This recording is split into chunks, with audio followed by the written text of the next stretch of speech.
এই পৃথিবীতে ভালো মানুষের জয় কম, খারাপ মানুষের জয় বেশি। দেখবেন যে বেশি করবে তাকে আজকাল একটা বরাক বাস দিবে, আর যে করবে না সে সবার চোখের মনেই থাকবে। আসসালামু আলাইকুম, সবাই কেমন আছেন? আশা করি সবাই ভালো আছেন। আমি আল্লাহর রহমতে ভালো আছি। প্রতিদিনের মতো নতুন একটি ভিডিও নিয়ে আপনাদের মাঝে হাজির হলাম।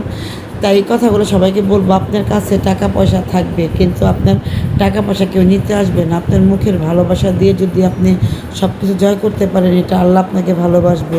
যারা আপনাকে আদর করে ভালোবাসে আপনাকে সব কিছু করবে, দিন শেষে সে আপনাকে উঠতে একটা লাথি মারা করতে বের করে দেবে। কারণ ভালো মানুষের পৃথিবীতে ভাত নেই। আর যে আপনাকে সারা জীবন লাথি উঠটা দিবে সে আপনার কাছে সবসময় ভালো থাকবে। এটা হচ্ছে জগতের নিয়ম। এটা হচ্ছে এই মুড়ি দিয়ে আম দিয়ে কার কার পছন্দ। এই মুড়ি মাখা আগে যারা গ্রামে থাকে বিশেষ করে তাদেরই খুবই পছন্দ। গাছ থেকে আম পেড়ে আপনার মুড়ি হাতে ভাজে ওই মুড়ি দিয়ে আম মাখা খেলে অনেকটাই মজা লাগে। আগে যখন আমার শাশুড়ি বাঁচা ছিল তখন সে অনেক মুড়ি ভাজতো, আর আমের দিনে হলে আমার শাশুড়ি এইভাবে আম দিয়ে মুড়ি দিয়ে দুধ দেখাইতো। কিন্তু এক একজনের খাবারটা এক এক রকম খায়। আমি মুড়ি দিই, আমটা মচমচা মুড়ি দিয়েই পছন্দ। আর এই খাবারটা আগে আমার মেয়ে খাইতো না, ইদানিং আমার মেয়েকে মাইখা দিলে বেশি খাবে না, দুই এক লোকমা দিলে একটু পছন্দ করে খায়। কিন্তু অনেকে দেখবেন মুড়ি দিয়ে দুধ দিয়ে খই দিয়ে চিড়ে দিয়ে খুব পছন্দ করে খায়।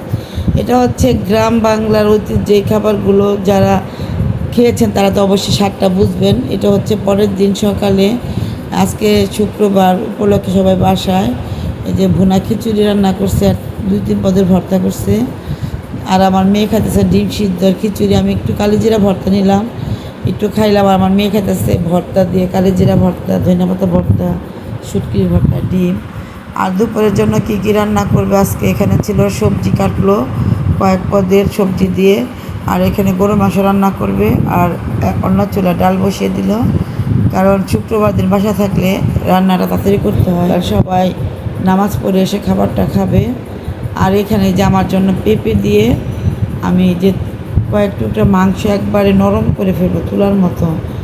যদি আমার তরকারিটা রান্না করতে প্রায় 1 থেকে 1.5 ঘন্টা লাগবে, সম্পূর্ণ তরকারিটা নরম যাওয়ার পরে আমি চুলা থেকে নামাবো। এখন তরকারিটা ভালো করে কষানোর পরে আমি এখানে বেশ খানিক ঝোলের পানি দিয়ে দিব।